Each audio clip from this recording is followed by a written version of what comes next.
You know, there are certain widely held beliefs in the media that if you challenge them, you're essentially an idiot or worse. If you're for tax cuts, you're selfish. Think the war on terror has had its good points, you're clueless. Question global warming, you are witless.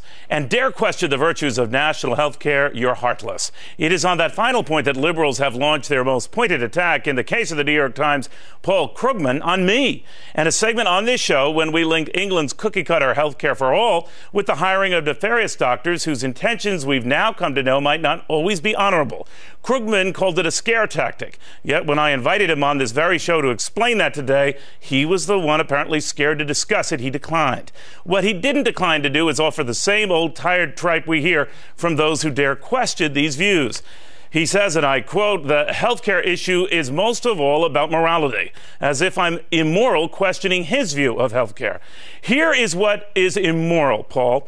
Defining everything that is wrong with healthcare, not by the vast majorities who get it in this country, but the minority who do not. Junking a system that provides the best medical care on the planet for most Americans in favor of a clumsy federal system that will most assuredly compromise care for all Americans. What's immoral is emulating a Canadian system of care that leaves desperately ill patients waiting for months for a simple CAT scan or MRI. What's immoral is they die.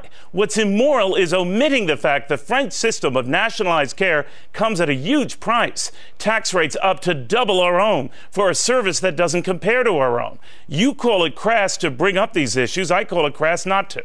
Paul, you might be surprised just how intimately familiar I am with healthcare in this country. You might be surprised what I've witnessed in doctors' waiting rooms in this country.